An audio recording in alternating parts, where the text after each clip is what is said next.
To most people, especially Americans, you say the word Vietnam and they think war-torn jungles and a dark time in history. That still resonates in America today.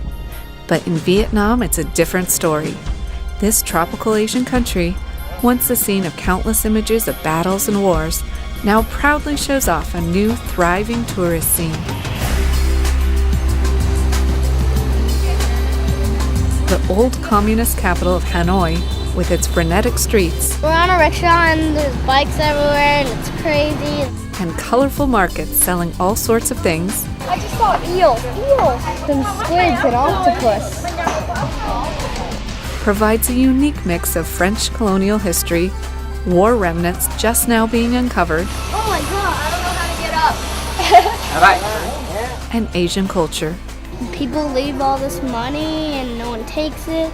Add to that the natural adventure in nearby mountain areas, jungles, and Halong Bay. Get a feel for the people that live here, check out all the beaches, some snorkeling caves. Whoa! And we're doing it on this great old traditional boat. And you have an amazing Vietnam experience just waiting to happen. Join us as we discover Hanoi and Halong Bay. Plus, find out what this is. Sounds like paper. What Nathan is talking about here. I was coming along the road and out of the bushes, a goat just came out of nowhere. And what happened to Seamus's foot. Feels weird. In Travel with Kids Vietnam! Hello, các bạn, bye bye. I'm Nathan. And I'm Seamus. And we're Mom and Dad. We're traveling around the world discovering amazing countries, new cultures, and really wild experiences together. Come along with us as we learn all about our planet and about being together as a family. As we discover the wonders of the world, the wonders of nature, and sometimes wonder, what were we thinking? In Travel with Kids.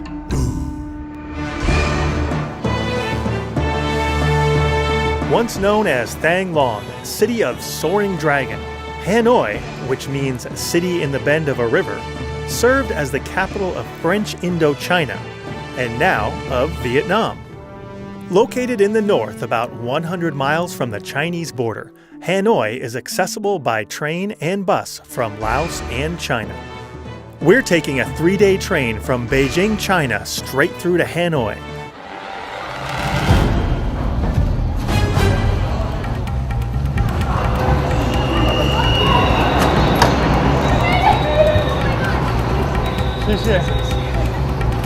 Thank you. When we were back in Beijing at our hotel, we thought we had enough time to get on the train, but it was quite an adventure. Traffic, we're about to miss our train. Me and Seamus ran way ahead to ask the driver to hold the train. The guy was stopping at every light. We made it with very little time to spare. That's right, 3 days on a train. The journey, in an older rail car, takes you back to the romantic days of train travel. Which means the lack of electricity outlets is not such a romantic notion, though. I'm stuck on this train for 3 days. Make sure you have any necessary devices charged pre-journey, or bring a solar charger. Though the lack of electronic gadgets is a welcome break as we spend more time together as a family. The kids love exploring the train, meeting locals, eating in the dining car, I brought dinner. watching views of rice fields and towns whirring past the window, amazing views of southern China, and lumpy limestone mountains pass by our window at sunset. 3 days go surprisingly fast when there's really not that much to do. In the middle of the night, we arrive at the border with China and North Vietnam. This middle-of-the-night border crossing at Friendship Pass, as it's called, where we have to switch to a Vietnamese train at 1 in the morning, which means cranky kids and middle-of-the-night passport control. But the overall train journey makes this inconvenience well worth it. One of those true travel experiences you'll always remember. We arrive in Hanoi, and just as soon as we take a taxi to the Hotel Metropole, the kids discover a bit of history being uncovered.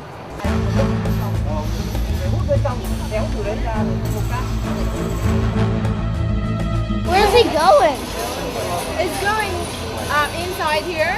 Built in 1901, Hotel Metropole has been a vital part of the expat scene for decades, and General Manager Kai is on the scene to give us the rundown on the piece of history they are uncovering before our eyes. You know, these air raid warnings came, and then everybody needed to go into these bunkers. People were hiding until the all clear came again. There's always been this rumor about this air raid bunker. The air raid bunker was used by guests, dignitaries, and celebrities during the French Indochina War and the Vietnam War, known in Vietnam as the American War. Jane Fonda, as well documented, and Joan Baez stayed here in the hotel in the 60s and the early 70s, and they both were in this air raid shelter. It's rumored to be buried somewhere on the hotel grounds and connected to other bunkers in Hanoi by underground tunnels, which the Vietnamese were famous for. There's also all sorts of rumors that these tunnels are connected to some other bunkers and so on. You know, the Vietnamese were very good at building these tunnel systems. The hotel decided to renovate the historical bamboo bar this year. They were digging near the pool and they think they might have found something. Yes, I can see the bunker walls. It's all very deep. He says it's located right under where we are standing, but very deep down. To come here with some additional machinery to dig deeper and then go through the actual bunker wall. Well, we've got confirmation that this bunker exists, It is quite a discovery. and his spirit of discovery is contagious. Can I go down there? He said he could hold me down there. And where there is mud and boys, you're sure to have some fun. Wait, where am I going? Oh my god. And maybe a bit of a mess. Is it okay if my shorts get wet? And our little explorers are determined to crawl where no man has crawled before, or at least not in the past 30 years. This narrow and this wide, and he's digging a tunnel and going dark, and it's super narrow. And it goes that way too, but it's like he has to roll. It's very difficult to access. As you know, the Vietnamese were masters in tunnel building and bunkers, and it's quite deep down. Exploring the bunker sparked the kids' interest in the Vietnam War, or should I say the American War as it's called here. So after some R&R time by the pool and a quick stop at the ATM, We're going to get 2 million dong. most ATMs in Vietnam are accessible using your card from home. The exchange rate to the dollar makes travel here very affordable. Yeah. We head to one of the war's most infamous landmarks, Hoa Lo Prison. We're to the Hanoi Hilton, where they used to hold our prisoners of war during the Vietnam War. Built by the French in 1896 to house Vietnamese inmates, many of whom were political prisoners, it was later used by the Vietnamese for captured American prisoners of war, who gave it its infamous nickname, the Hanoi Hilton. While most of the prison was demolished, there's a good museum in the small buildings that remain. Personal stories Sailors suddenly searched the camp and took away all their books, pencils, cans, chopsticks. and gruesome exhibits It was a real guillotine that was actually used. tell the story of living conditions at the prison in the early 20th century. Even in here, you're locked up in the little feet scaffolding. Yeah, and there's one here that the door's open. And the kids are fascinated by the fact that Senator John McCain was held here and returned to visit some years later. Wait, so he came back to where he was held captive? And they learn a lot about the war. After learning about the war at the museum and the hotel's bunker, it's time to learn about current Vietnamese culture. So we hop on some cyclos to the old quarter of Hanoi. Oh, there's a map right here, Mom. The cyclos basically consist of a bike with a two-person seat on the front. We're on a rickshaw and there's bikes everywhere and it's crazy. The city of Hanoi is crazy with industrious and hardworking Vietnamese locals everywhere. You wouldn't even know there was a war here from the way things look on these streets now. The streets here are packed and the cyclos maneuver right alongside cars and motorcycles. Will they dodge us? Yeah. Or will we dodge them, or what? It can seem a little chaotic to foreigners, but we always recommend taking local transportation. It offers a way to meet the locals and gives you more insight into their culture. Plus, you get a sense of adventure, and it's cheap. And the kids adjust straight away. I'm gonna make friends. Hi. Our first stop is Hoan Kiem Lake, where we cross a bridge to Nok Son Temple.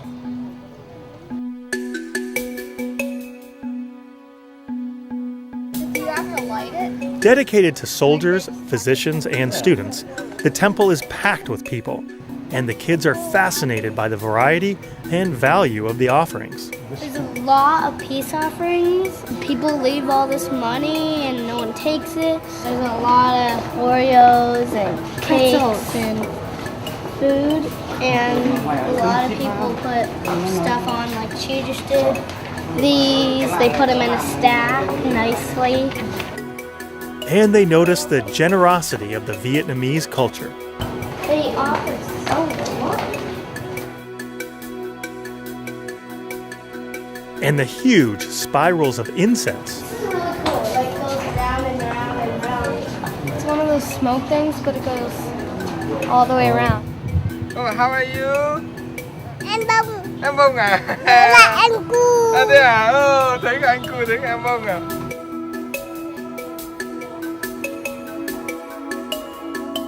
The rickshaws take us just south of the lake to the Old Quarter market areas. Old Quarter? Oh, this is the old part of the city. Look. The maze of jumbled, narrow streets that make up the Old Quarter buzz with activity. This is crazier than China. Vendors stroll next to stalls selling silks, paintings, housewares, ceramics, toys. Well, that's a lot of balloons. They're just like stuffed and packed in there. There's a strawberry one. There's any balloon you can think of. Turtle. Turtle. Pho soup stands spill out into the streets as diners laugh and slurp in tiny chairs. Pho is a traditional dish in Vietnam. It's a soup with noodles, meat, veggies, cilantro, and spices. It's really good. And Nathan learns delicacies come in all shapes and sizes. Like the food is just crazy what people will eat. Flattened fried squid. Pig feet. Bargaining is expected here in Vietnam $15. and part of the tradition. But remember, the sellers probably have much less than you do. 400,000 baht. So be firm, but fair and polite. Seamus, my purse was only 50,000 more than your balloon. You want a Tintin in Vietnam shirt? Tintin, yeah. And it always helps to learn just a few words of the local language to properly thank your hosts. I'm on. Yes. We find a place for dinner that serves something to suit all tastes. Yes, as with anywhere, you can always find pizza. And pizza in North Vietnam is good. Even with the exotic foods on the street, you can usually find familiar foods too. And then we head over to Thang Long Theater for a water puppet show. The theater is near the lake, and our hotel arranged tickets for tonight's show. We're riding a cyclo to the water puppet show at night, and there's lots and lots of motorcycles. I just saw a girl and she was in high heels on the bike. There's little kids that ride on the motorcycles with the parents, and I've seen like 4 people on one bike. Whoa. Started by farmers in northern Vietnam over 1,000 years ago, Hanoi is famous for its amazing water puppet theaters. The craft was a carefully guarded secret for centuries, with puppeteers coming from small towns handing the knowledge down from father to son. If you plan to see a water puppet show in Hanoi, be sure to book early as tickets tend to sell out. Instead of just going back to our hotel after the show, we hop a cyclo back to the town square near the lake. Even though it's getting late, it's still family time in Vietnam. Kids driving around in a remote control car. Kids race around the park on toy cars and roller skates. Okay, they're intentionally trying to run into me.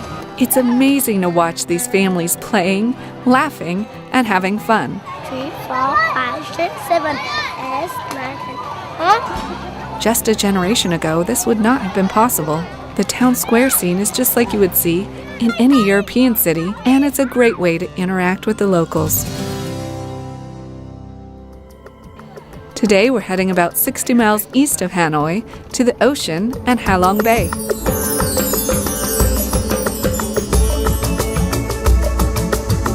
Designated a World Heritage Site in 1994, the limestone-studded waters of the Gulf of Tonkin glow an emerald green. The narrow peaks are covered in lush forest, carved with caves, and inhabited by monkeys. We're heading out into this amazing wonder with Baya Cruises, who picks us up at our hotel and transports us to the dock. The drive through the bright green rice fields dotted with cemeteries and workers planting the new crop of rice.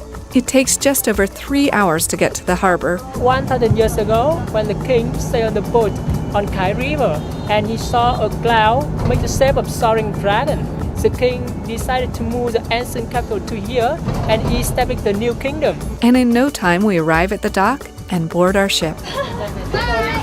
There are 1- and 2-night cruises available, but remember, the longer you spend, the more off the tourist track you get, allowing you to see more authentic life in the bay. So we're going to explore it by cruise. We're taking 2 nights to really get out into the bay, get a feel for the people that live here, check out all the beaches, some snorkeling caves, and we're doing it on this great old traditional boat. Built to emulate the opulent ship sailed by Emperor Kaidin in the early 20th century, Baya Cruises ships are luxurious yet traditional oriental wooden junk boats. Now, junk doesn't mean it's junk. These boats are actually really nice. It's a kind of ship in Asia.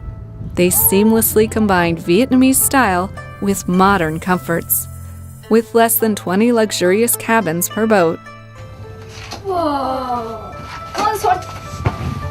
Hey, look, there's a fan above. Some with private balconies. As soon as we get on board, we're served lunch, a scrumptious buffet with yummy pho. And we head out into the bay. We're going through steep, canyons, like the Three River Gorges, and it's really narrow and very shallow. Hey, I can see the bottom. Our first stop is Song Sot, or Surprise Cave. Yeah, I think that's the cave. Look. He dropped the anchor. We're going to a cave and a place. And Nathan and Seamus's new friend they met on the boat is eager to be a big kid with them. Am I challenging you now? Still no.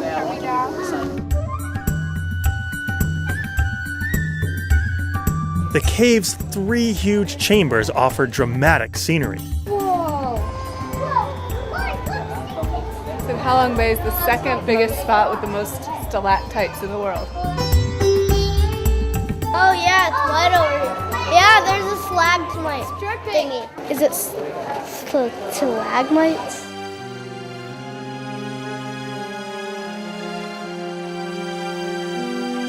Dude, do you see all that how big that stalactite is? It's going and going. It's not gonna stop. We're going through giant, narrow caves, and we don't know how deep. And there's lots of underwater lakes. And he's calling me Anthe.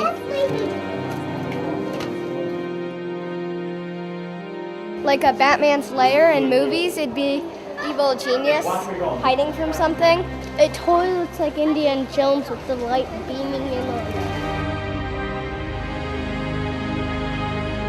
The guide keeps the kids engaged by pointing out different shapes made by the rock formations. This is the feet of the elephant and the body. Oh my god! Elephant! And the kids have a new appreciation of how the formations are created. Where's the raindrops coming from? Soaks in the ground and then comes out. And that's what makes those big pointy things. When a stalactite drips, it drips on the floor, which builds a stalactite on the bottom of the floor, and they build, and they build, and they build, and they build, and they touch, and then they get fatter and fatter and fatter, and look at that one. Whoa, it's huge. Look at that stalactite. After a while, the kids get pretty good at finding the animal formations. A dragon, a real one. Look, a turtle. Turtle is one of sacred animals in Vietnam. And one very famous kid celebrity makes an appearance. His nose, beard, long hair, and big gift on the back. Okay, you see Santa Claus? What do you want for Christmas? The cave is a great place to explore, but be sure to bring good walking shoes. After hiking through all 3 chambers, the kids are dirty and sweaty. But Christmas comes early this year with the perfect gift. The beach. Perfectly white sand beach. And there's a white sand beach and we're dropping anchor and we're about to go swim. Now I know what it feels like to walk a plank. But not this time, me hearty. A small boat ferries us over to the island, or you can take one of the ship's kayaks. The kids have a blast digging in the white sand. We always say we want to dig a hole to China, but now we can dig a hole back to the USA. But that hole ends up becoming something else. After all, who wants to go home? We're making an aquarium. And as we sit there relaxing on the beach, a mixture of locals and tourists, and the kids find crabs and snails for their sand tank, I look out over the beautiful limestone crags and wonder what lurks beyond the next one for us. Ah, the adventure of Halong Bay. We end the evening with a Vietnamese cooking lesson on the top deck. Deep fried spring roll. Sounds like paper. You can even hear it rip. Rice paper is fascinating to them. Try a regular rice paper. Hey! Is it paper or is it rice? Okay. I don't know if that's rice. But add the other ingredients to the spring roll. Vegetable like carrot, onion, spring onion, wood fungus, mushroom, some meat like pork, seafood or chicken, and then you mix on with some spice you like. Shrimp, beef, carrots, and the noodles stuff. Yeah, okay. Do it like a taco. No! Do that. No. Roll it up. Kind of. Can I try? Now I call this a spring roll. They also teach the kids to cut vegetables into beautiful garnishes, which Seamus really seems to enjoy. He's cutting carrots, but they're so thin. I don't get how he does it. He made a flower out of a carrot. Wow. He cut up a tomato into really thin, and he's rolling it back up, so it's a rose. Whoa. And we end our evening with a toast, dinner, and squid fishing. Wait, shouldn't that squid fishing come before dinner? I'm using leverage. Yeah. There it is, Jesus, grab it. Put it back in, put it back in. Put it back in. Oh! What's that feel like? It bit you? Yeah, it hurt. You okay? One of the main benefits of taking the 2-night cruise instead of the 1 night is you get to spend day 2 exploring further into Halong Bay. So this morning we're transferred with the other 2-nighters to a smaller boat, where we'll spend the day exploring and then meet up with our bigger ship as it returns with more 1-night passengers. All of our belongings in our cabin stays the same. We just split off boats for the day and then meet back up. Have a good trip. Bye-bye. The kids find a friend in the other 2-day passengers, and although he does not speak English, they figure out how to play hide-and-seek together anyway. Where is he? Kids seem to overcome language barriers much easier than adults. We found the kids will make friends anywhere in any country, whether or not they speak the same language. 3, 5. And the staff is really good with the kids. They even let them play right through the kitchen. Something smells fishy, literally. We're cruising through narrow rocks and cliffs going to Catball Island, where we're gonna ride bicycles and swim and kayak. Where is Catball Island? Good question, Seamus. It's about 10 miles south of Halong City, and one of the largest islands in Halong Bay. As we pass small villages with houses floating in the water is almost an avocado green in some places. It looks like lime jello or apple jello. Lots of apple jello. You turned this into a cooking show, you scoundrel. When we arrive at Cat Ba, we get bikes and helmets, But they don't seem to have a bike small enough for Seamus. No worries. They just ride him on the cargo rack to take him into the village, where there is a kid bike that he can use for the way back. Although after riding in the seat of luxury in this terrain, I'm not sure if he'll want to pedal all the way back. It's so steep and there's lots of loud bugs and it's really hot and we have to walk our bikes all the way up this really steep hill. But then it goes straight down. We're riding bikes deep into the jungle of Katba Island in Halong Bay. And the scenery is spectacular. We bike through lush jungle, tumbling down limestone crags, where animals emerge from nowhere. I was coming along the road and out of the bushes, a goat just came out of nowhere and I had to dodge it. As we leave the hilly areas, we have a view over the village. It means the Viet, it means the Vietnamese, and Hai, it means the sea. So the small group of the Vietnamese living in the middle of the sea. First people discovered this area from 1948. At the first time, had only 4 families, and now the population is going up very quickly. It's been amazing. We're seeing the local village really getting into the local life, rice fields with ox. Kids are tasting fruits right off the tree. They're having a great time. These berries, picked fresh off the tree, are sweet and then they taste a little bitter and then sour. And then we have some time to rest, have a cold drink, a snack, Ammonia. and meet some of the locals. Back on the boat, the boys enjoy a snack they picked up in the village. We got this bag of lychees for 50 cents. Want to try one? I mean, I don't get how this could be so good if it's just like a lychee nut. Thank you. They're super fragilistic exhalidocious and they're really sour than sweet. And lunch? Holy cow, don't eat it. It's spicy. It's good, but it's spicy. Hello, my name is Joe. And then it's time for a refreshing dip in the cool waters.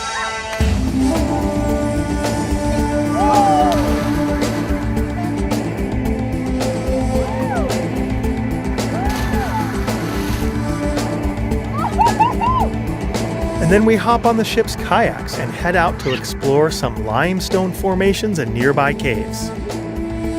The kayaking here is unbelievable.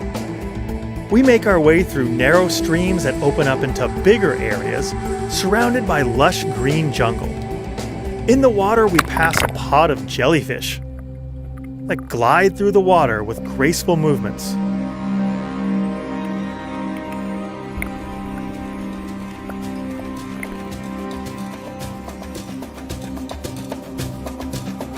It's like we've discovered a lost world.